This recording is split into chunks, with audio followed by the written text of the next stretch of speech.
Jemaat Home CC yang terkasih di dalam Tuhan, sekali lagi katakan shalom. Hari ini sama-sama kita masuk dalam tahun yang baru, minggu pertama di tahun 2023. Saya percaya, kita semua percaya kebaikan Tuhan sempurna dalam kehidupan kita. Amin. Kita ada tahun yang baru, menikmati berkat yang baru, sukacita yang baru, mujizat yang baru daripada Tuhan. Mari sama-sama hari ini kita menyatakan kebaikan Tuhan. Sama-sama kita bersatu di dalam doa. Terima kasih Tuhan yang baik, terima kasih Tuhan. Kalau kami boleh ada Tuhan di tahun yang baru, kami percaya bukan karena kekuatan kami Tuhan, tapi karena kasih karunia anugerah Tuhan yang sempurna.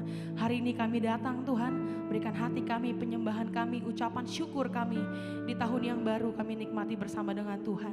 Ini kami Tuhan, ini pujian kami. Kami bersuka cita sebab Engkau Tuhan Raja yang maha besar buat kehidupan kami. Terima kasih Tuhan, terima kasih Tuhan, ini pujian kami. Di dalam nama Tuhan Yesus, mari yang siap memuji Tuhan, sama-sama sorakan. Amin. Bertepuk tangan yang dahsyat buat Tuhan Yesus. Haleluya. Sama-sama kita menyatakan Dia Tuhan Raja yang maha besar. Amin. Sama-sama jemaat Tuhan, kita mau nyatakan Tuhan Raja. Tuhan Raja maha besar. Mari datang menyembah Dia. Katakan Tuhan. Tuhan Raja maha besar. Mari datang menyembah Dia.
Kasih-Mu tidak pernah berubah dulu, sekarang, selama-lamanya dalam kehidupan kami. Terima kasih Tuhan Yesus, ini pujian penyembahan kami. Sebab Engkau yang layak Tuhan.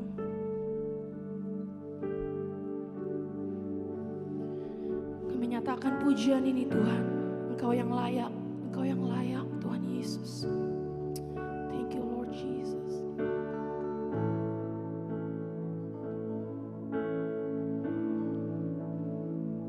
It was my cross you bore, so I could live in the freedom you died for. And now my life is yours, and I will sing of your goodness forevermore. Worthy is your name, Jesus. You deserve the praise. Worthy is your name.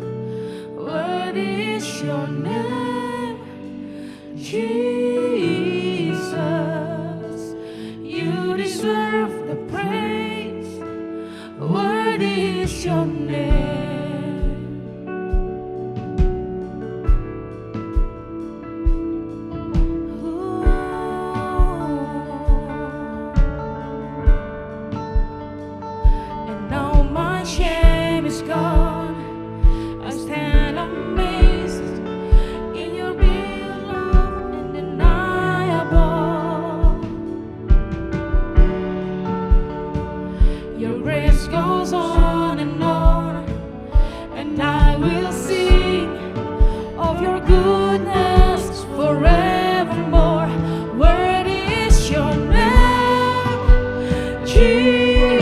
Jesus, you deserve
worthy, Lord Jesus.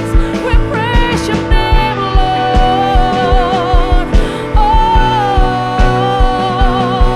'cause you're worthy, 'cause you're worthy, Lord Jesus. Sing it out. Worthy is your name, Jesus. You deserve the praise. Worthy is your name, 'cause you're worthy, Lord Jesus.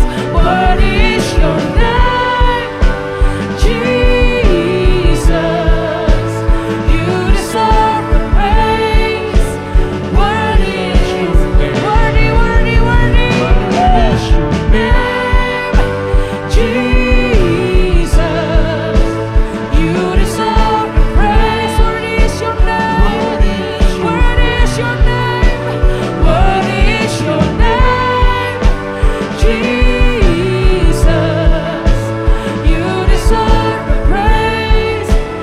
Worthy is your name. Oh, thank you, Jesus. Mari kita satu hati dalam doa. Terima kasih Tuhan Yesus. Kalau kami boleh memuji Engkau, menyembah Engkau di hari pertama di tahun 2023 ini. Kami ucap syukur. Inilah ucapan syukur kami. Meninggikan Engkau Tuhan Yesus setiap saat dalam kehidupan kami. Sebentar Tuhan kami akan mendengarkan firman-Mu. Roh Kudus, terangi hati dan pikiran kami. Hingga kami boleh mengerti apa yang menjadi maksud Tuhan di dalam firman-Mu pada hari ini. Terima kasih Tuhan Yesus. Kau berikan Tuhan hikmat untuk menangkap pesan di tahun baru ini untuk kami lakukan dan kerjakan. Terima kasih Bapa yang baik. Di dalam nama Tuhan Yesus kami mau katakan kami siap mendengarkan firman-Mu. Haleluya. Amin. Shalom Bapak Ibu Saudaraku, rekan-rekan terkasih Jemaat Home Sisi dimanapun berada. Tentunya selamat tahun baru. Hari ini kita sudah melangkah di hari pertama di tahun 2023. Saya berharap kita semua bersuka cita karena tahun-tahun di mana Tuhan menyertai kita. 2022 sudah kita lewati dan 2023 adalah tahun di mana ada kemenangan di dalam kehidupan kita. Amin. Begitu banyak hari-hari ini ramalan-ramalan tahun 2023 akan masuk dalam tahun-tahun krisis, tahun-tahun resesi, tahun-tahun penderitaan, banyak bencana alam dan sebagainya. Saudaraku, di hari pertama ini saya mau sampaikan bahwa resesi, bencana alam dan sebagainya, ya, itu pasti ada dari tahun ke tahun. Ya. Resesi, bencana alam dan sebagainya, bahkan tidak sedikit hamba-hamba Tuhan yang membuat pernyataan-pernyataan yang mengkhawatirkan tahun 2023 sebagai tahun yang sulit. Bapak Ibu Saudaraku, bagaimana kita menghadapi tahun 2023 ini? Tema khotbah saya di awal tahun ini, di hari pertama tahun 2023 adalah kemenangan di tahun 2023. Tema khotbahnya adalah kemenangan di tahun 2023. Hari ini saya mengajak Bapak Ibu Saudaraku, rekan-rekan terkasih Jemaat Home Sisi dimanapun berada. Kita belajar dari Daud, bagaimana Daud menang menghadapi masalah dan pergumulannya. Ya, mari kita buka di dalam 1 Samuel 30 ayat 1 sampai dengan 25. Sekali lagi, saya tidak akan membacakan secara keseluruhan. Ya, 1 Samuel 30 ayat 1 sampai 25 itu di dalam perikop bahwa Siklag terbakar. Pembalasan Daud kepada orang Amalek, ya. Bapak Ibu Saudaraku, di dalam perikop ini kita akan belajar bagaimana Daud, ya, itu menang menghadapi masalah dan pergumulannya. Ya, saya mengajak kita untuk mempelajari ini, tapi sebelum kita masuk dalam perikop ini, sebaiknya saya ceritakan dulu beberapa pasal, ya, terdahulu sebagai pengantar dan juga melihat lebih dalam kondisi Daud ketika dia menghadapi cerita di dalam 1 Samuel 30 ini, ya. Kalau kita baca di dalam 1 Samuel 27 ayat 1 sampai 12, ya. Waktu itu, ya, Daud setelah letih di dalam pelarian dan bersembunyi dari lembah ke lembah, dari gunung batu ke gunung batu lainnya. Kenapa? Karena dikejar oleh Saul. Akhirnya Daud pada saat itu pergi kepada Raja Akis, orang Filistin, di Gat dan menetap di sana. Ya, Bapak Ibu Saudaraku bisa baca di dalam 1 1 Samuel 27 ayat 1 sampai 12. Ya, Daud ada di antara orang Filistin. Nah, kemudian dari 1 Samuel 27 ayat 1 sampai 12, kita baca lagi dalam 1 Samuel 29 ayat 1 sampai 11. Ya, di mana setelah dia bersama-sama dengan Raja Akis atau bersama-sama dengan orang Filistin, Daud kemudian mendapat kepercayaan dari Raja Akis. Raja Akis memberikan Ziklag pada Daud untuk menetap. Ya, dan membangunnya sebagai kota pemukiman. Ya, kemudian terjadilah pada saat itu peperangan antara orang Filistin dan juga orang Israel. Nah, dalam peperangan yang dahsyat ini, Raja Akis sebenarnya mengajak Daud dan sertadunya untuk turut berperang melawan Saul. Tetapi keberadaan Daud ya dalam peperangan ini tidak menyenangkan para panglima orang Filistin.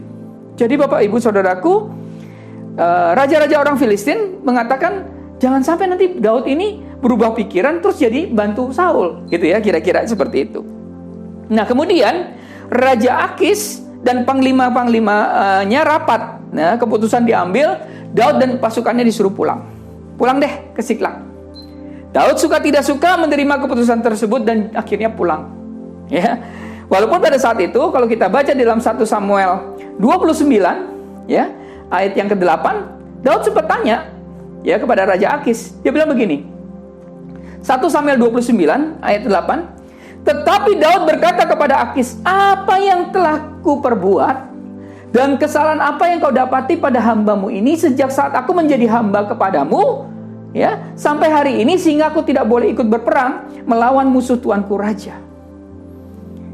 Nah, Bapak Ibu Saudaraku, setelah kita ada pengantar tadi dalam 1 Samuel 27 dan 1 Samuel 29, baru kita masuk ya di dalam 1 Samuel 30. Ketika Daud ya serta orang-orangnya sampai ke Ziklag ya, pada hari yang ketiga ternyata orang Amalek telah menyerbu tanah Negeb dan juga Ziklag. Ziklag dikalahkan oleh mereka, itu di dalam 1 Samuel 30 ayat 1, dan dibakar habis. Ya, ayat 2, 1 Samuel 30 ayat 2 katakan begini, perempuan-perempuan dan semua orang yang ada di sana, tua dan muda, telah ditawan mereka dengan tidak membunuh seorang pun. Mereka menggiring sekaliannya kemudian meneruskan perjalanannya. Ayat 3, ketika Daud dan orang-orangnya sampai ke kota itu, tampaklah kota itu terbakar habis dan istri mereka serta anak mereka yang laki-laki dan perempuan telah ditawan. Ayat 4, 1 Samuel 30 ayat 4. Lalu menangislah Daud dan rakyat yang bersama-sama dengan dia itu dengan nyaring sampai mereka tidak kuat lagi menangis. Ayat 5, juga kedua istri Daud ditawan, yakni Ahinoam perempuan di Israel dan Abigail bekas istri Nabal orang Karmel itu. Ayat 6. Dan Daud sangat terjepit karena rakyat mengatakan hendak melempari dia dengan batu. Seluruh rakyat itu telah pedih hati masing-masing karena anaknya laki-laki dan perempuan. Ya, tetapi Daud menguatkan kepercayaannya kepada Tuhan Allahnya. Ayat 7. Lalu Daud memberi perintah kepada Imam Abiatar bin Ahimelek, bawalah efod itu kepadaku. Maka Abiatar membawa efod itu kepada Daud. Kemudian bertanya Daud kepada Tuhan, katanya, haruskah aku mengejar gerombolan itu? Akan dapatkah mereka kususul? Dan dia berfirman kepadanya, kejarlah, sebab sesungguhnya engkau akan dapat menyusul mereka dan melepaskan para tawanan. Bapak Ibu Saudaraku, rekan-rekan terkasih, jemaat Home Sisi dimanapun berada, tragisnya orang Amalek telah menyerbu Ziklag dan membakar habis ya. Semua harta benda mereka dijarah. Istri dan anak-anak diangkut dengan tertawan. Kejadian ini membuat mereka semua sakit hati. Yang pulang itu semuanya sakit hati. Nah, lucunya kalau Bapak Ibu Saudara lihat di sini, ya, mereka sakit hati kepada orang Amalek, tapi justru mereka katakan di dalam ayat yang ke-6, ya, dan Daud sangat terjepit karena rakyat mengatakan hendak melempari dia dengan batu. Ini yang saya nggak paham. Mengapa mereka mau melempari dengan Daud dengan batu? Bukankah Daud juga mengalami kehilangan yang sama? Bapak Ibu Saudaraku, sebelum Daud itu pulang ya ke Ziklag, sebelum dia pulang, dia sudah mengalami yang namanya kekecewaan. Karena disuruh pulang ya oleh Raja Akis. Dia tidak dipercaya. Itu kan tidak dipercaya. Takut-takut Daud melawan sehingga membela Saul. Takut-takut seperti itu. Ya, dengan kekecewaan dia datang ke pulang kampung, ya pulang ya ke kotanya gitu ya. Tapi di sana dia melihat, loh, kok situasinya seperti ini? Keluargaku nggak ada, hartanya habis, semuanya dihabis. Sebagai orang percaya, seringkali kita menghadapi situasi yang seperti ini. Namanya unfair situation. Ya, izinkan saya memberitahu kita ya bahwa kita hidup di dunia yang unfair. Inilah situasi yang dialami oleh Daud. Daud dalam menghadapi kenyataan yang sangat pahit dan terjepit. Rumahnya dibakar, harta bendanya dijarah, keluarganya ditawan. Tapi yang terakhir yang menyakitkan adalah serdadunya, pasukannya, rakyatnya sendiri mau melempari dia dengan batu, mau merajam dia dengan batu. Ini tidak adil, saudaraku. Ya, saya coba kutip dalam The Message ya, dikatakan situasi Daud saat itu adalah benar-benar dalam kondisi yang sangat buruk. Ya, dalam The Message ya, ayat 6, 1 Samuel 30 ayat 6. And suddenly David was in even worse trouble. Even worse trouble. Mungkin hari ini kita mengalami situasi yang sama dengan, kurang lebih sama dengan Daud. Mungkin tidak sama persis atau tidak plek-ketiplek gitu ya. Tapi mengalami situasi dan kondisi terjepit. Mengalami situasi dan kondisi pahit. Mau marah dengan keadaan. Ya, tiba-tiba semuanya jadi buruk, sangat tertekan, mengalami ketidakadilan. Jika itu saudara, mari kita belajar bagaimana Daud mengalami kemenangan di Siklag. Karena kemenangan Daud di Siklag ini, itu akan mengantar kita menjadi kemenangan kita di tahun 2023. Katakan amin. Ya, ada 3 hal yang akan kita pelajari hari ini. Ya, yang pertama, bagaimana Daud bisa mengalami kemenangan di Siklag dengan situasi dan kondisi yang dihadapi saat itu. Yang pertama adalah Daud menguatkan kepercayaannya kepada Tuhan. 1 Samuel 30 ayat 6b, 6c. Ya. Tetapi Daud menguatkan kepercayaannya kepada Tuhan Allahnya. Bapak Ibu Saudaraku, ketika kita baca 1 Samuel 30 ayat 6, ya, dikatakan bahwa Daud ini mengalami situasi yang tadi even worse trouble. Ya, ada satu terjemahan katakan bahwa dia itu mengalami yang namanya greatly distress, sangat tertekan, greatly distress. Ada satu terjemahan yang mengatakan bahwa Daud itu was very upset, mau marah rasanya. Ya, saudaraku, tapi yang menarik adalah Daud menguatkan kepercayaannya kepada Tuhan. King James Version mengatakan, but David encouraged himself in the Lord his God. Menguatkan dirinya, ya, menguatkan kepercayaannya kepada Tuhan, ya. Dalam New English Translation dikatakan, but David drew strength from the Lord his God. Menarik kekuatan dari Tuhan, ya. NIV, ya, New International Version katakan gini, but David found strength in the Lord his God. Dan The Message katakan, David strengthened himself with trust in his God. Wow, Bapak Ibu Saudaraku, bagaimana Daud bisa menang? Yang pertama adalah dia menguatkan kepercayaan kepada Tuhan. Di sini Daud mengerti benar bahwa kekuatannya itu berasal dari Tuhan. Katakan amin. Ketika Daud menguatkan kepercayaan kepada Tuhan, itu berarti Daud menaruh kepercayaan kepada Tuhan. Trust in his God. Kemudian Daud menemukan kekuatan di dalam Tuhan dan menarik kekuatan itu dari Tuhan. Ya, menguatkan kepercayaan kepada Tuhan itu artinya menaruh kepercayaannya kepada Tuhan. Itu yang pertama. Yang kedua, Daud menguatkan kepercayaan kepada Tuhan itu, Daud menemukan bahwa kekuatannya itu ada di dalam Tuhan. Dan kemudian, ya, found strength in the Lord his God and drew strength. Dan kemudian tarik kekuatan itu. Tarik kekuatan Tuhan itu. Perhatikan baik-baik. Bahwa kekuatan yang dari Tuhan itu menggantikan ketakutan, menggantikan kekhawatiran, menggantikan stres, menggantikan kegelisahan, kegalauan, kemarahan. 2 Timotius 1 ayat 7 katakan begini, sebab Allah memberikan kepada kita bukan roh ketakutan, melainkan roh yang membangkitkan kekuatan, kasih, dan ketertiban. Bahkan dikatakan dalam 1 Yohanes 4 ayat 4, katakan begini, kamu berasal dari Allah anak-anakku, dan kamu telah mengalahkan nabi-nabi palsu itu. Sebab roh yang ada di dalam kamu lebih besar daripada roh yang ada di dalam dunia. Jadi ketika ada ketakutan dalam hidup kita, saya mau katakan itu bukan dari Tuhan. Katakan amin.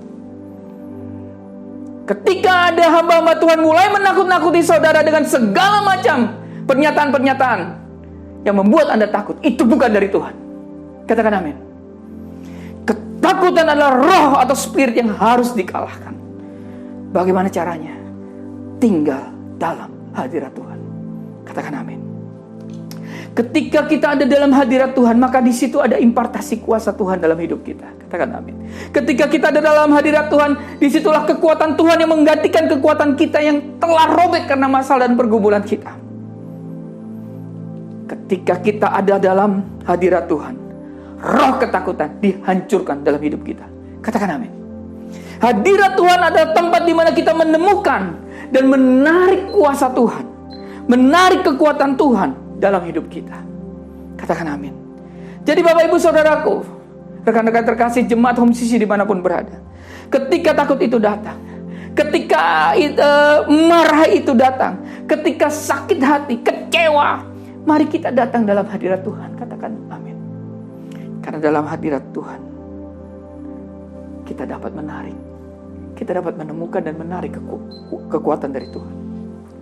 Di dalam hadirat Tuhan kita memperoleh keyakinan dan pengharapan bahwa Tuhan pasti tolong. Katakan amin. Dia adalah Allah yang tidak akan membiarkan kita jatuh tergeletak. Dia tidak akan pernah membiarkan kita sebagai layangan putus yang dilepaskan masa bodoh begitu saja. Dia adalah Tuhan yang mampu membuat jalan-jalan yang baru. Ya, ketika kelihatan semua jalan tertutup, ketika kelihatan semua jalan buntu, Dia adalah Tuhan yang mampu membuka pintu-pintu yang lain ketika semua pintu tertutup. Katakan amin. Di dalam hadirat Tuhan kita memiliki kedamaian, ketenangan. Ketika masalah dan pergumulan datang menghadang, karena dalam hadirat Tuhan kita menyadari bahwa Allah kita adalah Allah yang hebat, Allah yang penuh kuasa, Allah yang maha besar. Siapa yang percaya bahwa Tuhan Yesus yang kita sembah adalah yang dahsyat? Siapa yang percaya bahwa Yesus yang kita sembah adalah yang luar biasa dan Dia yang maha kuasa? Pernahkah kita berpikir ketika kita katakan bahwa Tuhan menyertai hidup kita, berarti Tuhan yang dahsyat itu, Tuhan yang luar biasa itu, Tuhan yang maha kuasa itu ada sedang bersama dengan kita? Lalu mengapa kita takut? Lalu mengapa kita khawatir? Lalu mengapa kita ragu? Bapak Ibu Saudaraku, ketika kita sedang takut, kita sedang khawatir, kita sedang ragu, bukankah kita sedang menghina Dia? Menghina Allah yang maha kuasa. Bapak Ibu Saudaraku, Daud menguatkan kepercayaannya kepada Tuhan. Artinya dia bersungguh-sungguh ada dalam hadirat Tuhan. Dia temukan bahwa kekuatan itu bukan kekuatan dia, tapi kekuatan Tuhan. Dan dia tarik itu, saudaraku, di dalam kehidupannya. Kedua, bagaimana Daud menang?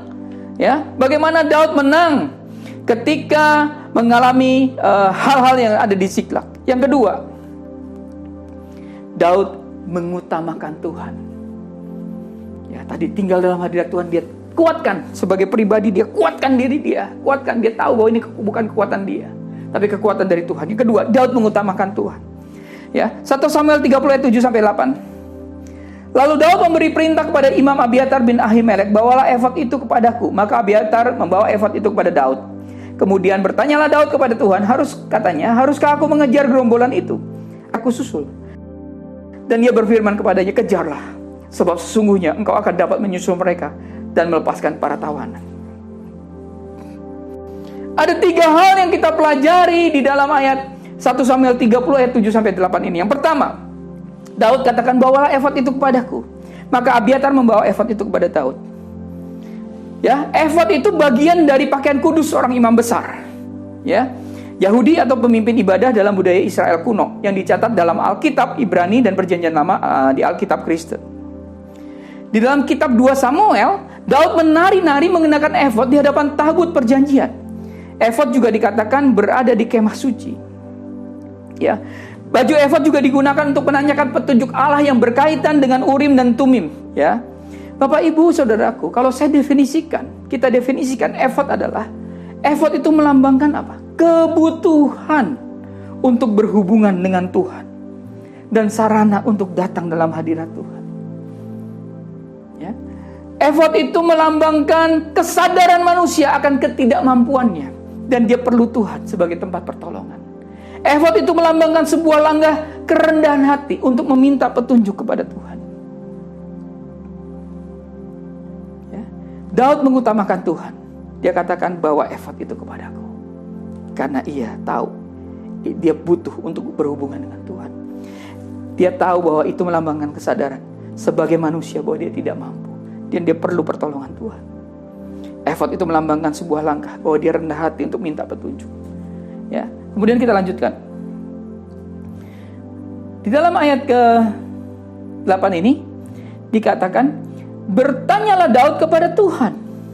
Kemudian bertanyalah Daud kepada Tuhan, katanya, haruskah aku mengejar gerombolan itu? Akan dapatkah mereka kususul? Bapak, Ibu, Saudaraku, saya mau katakan semua orang bisa bertanya kepada Tuhan. Semua orang bisa bertanya kepada Tuhan. Tapi tidak semua orang memiliki kepekaan untuk mendengar suaranya. Hanya orang yang mau membangun hubungan dengan Tuhan dan senantiasa tinggal dalam hadiratnya yang dapat mendengar apa yang Tuhan mau dan apa yang Tuhan ingin kita lakukan. Hanya orang yang mampu membangun hubungan dengan Tuhan yang mampu mendengar perintahnya. Jadi saudaraku, ketika kita bertanya kepada Tuhan, ayo belajar peka mendengar suara Tuhan. Lewat bacaan firman Tuhan, lewat Alkitab yang kau baca. Dengarkan suara Tuhan, karena itu clear saudaraku. Itu sangat clear. Yang ketiga, Daud mengutamakan Tuhan. Kita bisa lihat Tuhan itu berfirman kepada Daud. Dan ia berfirman kepadanya, kejarlah, sebab sesungguhnya engkau akan dapat menyusul mereka dan melepaskan para tawanan. Tuhan bukan sekedar menyuruh mengejar ini Bapak Ibu Saudaraku, tapi juga mengatakan bahwa Daud akan menang. Artinya waktu Daud mulai melangkah mengejar, maka janji Tuhan akan digenapi. Waktu kita mulai melangkah keluar, justru janji-janji Tuhan akan digenapi dalam hidup kita. Kalau Bapak Ibu Saudara cuma diam, gak pernah bergerak, tidak pernah melangkah, maka saya mau katakan kita tidak akan pernah mendapatkan janji Tuhan. Janji Tuhan akan kita dapatkan pada waktu kita mulai melangkah. Ya, Daud mendengar, kejar, dan waktu dia katakan kejar, dia kejar saudaraku. Waktu dia kejar, janji Tuhan digenapi dalam hidup dia. Katakan amin. Yang ketiga saudaraku, Daud bisa menang, ya, di dalam kemenangan dalam Siklak. Ya, tadi kita sudah belajar bahwa yang pertama Daud menguatkan kepercayaannya kepada Tuhan. Ya, yang kedua Daud mengutamakan Tuhan, dan yang ketiga yang tidak kalah pentingnya, Daud tetap melakukan kebaikan. Oh, kok bisa? Ya, kalau Bapak Ibu Saudara baca di dalam 1 Samuel 30 ayat 11 sampai 13, saya bacakan buat saudara. 1 Samuel 30 ayat 11 sampai 13. Kemudian mereka menemui seorang Mesir di padang, lalu membawanya kepada Daud. Mereka memberi dia roti, lalu makanlah ia. Kemudian mereka memberi dia minum air, dan memberikan kepadanya sepotong kue ara dan 2 buah kue kismis. Dan setelah dimakannya ia segar kembali, sebab ia tidak makan dan minum selama 3 hari 3 malam. Ayat 13. Kemudian bertanyalah Daud kepadanya, budak, siapakah engkau dan dari manakah engkau? Jawabnya, aku ini seorang pemuda Mesir, budak kepunyaan seorang Amalek. Tuanku meninggalkan aku karena 3 hari yang lalu aku jatuh sakit. Bapak Ibu Saudaraku, pada saat Daud itu mengejar, mengejar orang Amalek, saya mau tanya, apakah Daud tahu arahnya kemana? Saya yakin dia nggak tahu. Dia hanya melangkah saja Bapak Ibu Saudaraku. Tapi di dalam perjalanan justru dia bertemu orang yang harus ditolong, yaitu pemuda Mesir ini, budak daripada orang Amalek ini. Apa yang dilakukan ketika dia ketemu? Dia tanya? Tidak. Dia tolong dulu Bapak Ibu Saudaraku. Ya, kalau kita baca dalam ayat 13, ayat 11 ya, di 11 dan 12, dia beri dia roti dulu, suruh dia makan, dia beri minum, ya, terus diberikan sepotong kue ara dan 2 buah kismis. Begitu dia segar, baru ditanya, lu tuh siapa? Perhatikan. Seringkali waktu kita sedang dalam perjalanan menuju kepada terobosan, justru kita bertemu dengan orang-orang yang harus ditolong. Jadi kalau hari ini kita ketemu dengan orang-orang yang harus ditolong, kita harus tolong saudaraku. Karena itu jalan menuju terobosan-terobosan yang Tuhan akan buat dalam kehidupan kita. Katakan amin. Tetap lakukan kebaikan. Pemuda ini adalah pemuda yang lemah.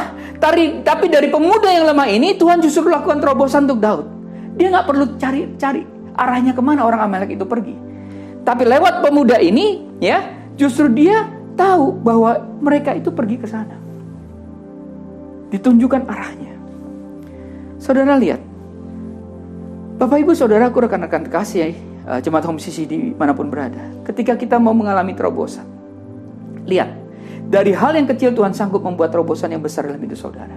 Hal yang kecil, nolong orang, nolong pemuda ini, tapi dia justru menemukan kemana orang Amalek itu pergi untuk dia bisa dapatkan kembali, ya, keluarganya dan carahannya. Saudaraku, masih ingat kisah Daud di Gua Adulam? Dalam 1 Samuel 22. Waktu Daud di Gua Adulam, Tuhan membawa kepada Daud itu bukan orang kaya. Tuhan membawa kepada Daud itu bukan orang yang kuat, orang yang suci. Tetapi Tuhan membawa kepada Daud adalah orang yang terlilit di hutang. Yang dikejar penagih hutang. Mereka yang di dalam masalah dan kesukaran. Orang-orang yang sakit hati.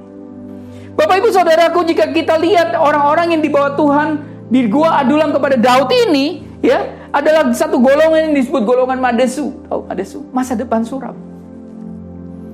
Tapi lihat, Tuhan begitu ajaib. Dia memakai Daud dalam masa susah dan sulitnya untuk melayani dan melakukan kebaikan. Di mana dari sekumpulan orang yang tidak punya harapan menjadi sekumpulan pasukan yang amat sangat kuat. Hari ini saya mau katakan Tuhan mengerjakan yang sama dalam hidup kita. Mungkin hari ini kita tinggal di kota yang mati, perusahaan yang mati. Kita akan kita bukan bertemu dengan orang hebat, tapi orang yang tidak ada harapan. Yang justru butuh kita tolong. Jika kita ada di posisi itu, berarti percayalah bahwa Tuhan sedang memberikan terobosan melalui kebaikan dan pelayanan kita. Katakan amin. Jika dipelajari sejarahnya, di antara 400 orang yang datang kepada Daud di Gua Adulam ini, ada 30 orang jenderal Daud yang sangat terkenal. 30 orang jenderal yang perkasa. Bahkan di antaranya 3 orang yang paling tangguh yang biasa disebut Triwira. Bapak Ibu Saudaraku, mari kita tetap melayani. Mari kita tetap melakukan kebaikan. Apapun kondisi kita hari ini, tetap kejar yang namanya keadilan bagi orang lain. Mungkin saja orang yang kita tolong hari ini merupakan kunci terobosan yang Tuhan buat. Bapak Ibu Saudaraku, rekan-rekan terkasih Jemaat Home CC dimanapun berada, apakah kita mau mengalami kemenangan di tahun 2023? Di hari pertama ini, saya mau katakan, kita bisa menang di tahun 2023. Yang pertama, sama seperti Daud, kita kuatkan kepercayaan kita kepada Tuhan. Yang kedua, utamakan Tuhan. Yang ketiga, tetap lakukan kebaikan. Katakan amin. Mari kita sama-sama komit. Kita lakukan 3 hal ini. Dan mari kita sama-sama melihat bahwa Tuhan akan menuntun kita membuat terobosan-terobosan dalam hidup kita di tahun 2023. Amin. Bapak di surga, terima kasih. Kami mau menang. Melewati tahun yang katanya tahun yang sulit. Tahun yang penuh dengan masalah, tahun penuh dengan bencana, tahun penuh dengan resesi, tahun dengan krisis. Apapun orang boleh berkata, Tuhan Yesus. Hari ini kami mau menguatkan kepercayaan kami kepadamu, Tuhan. Tinggal dalam hadirat Tuhan. Menemukan kekuatan kami bukan kekuatan kami sendiri, tapi kekuatan kami itu adalah kekuatan yang dari Engkau. Kami mau menarik kekuatan itu dari Engkau, ya Tuhan. Kami tetap mau mengutamakan Engkau dan tetap melakukan kebaikan di tahun 2023 ini. Terima kasih Bapak yang baik, terima kasih. Di dalam nama Tuhan Yesus, kami berdoa dan mengucap syukur. Haleluya. Amin. Kau Allah yang kudus, Kau Allah yang kudus, di tata suci-Mu kami menyembah, nama-Mu disembah.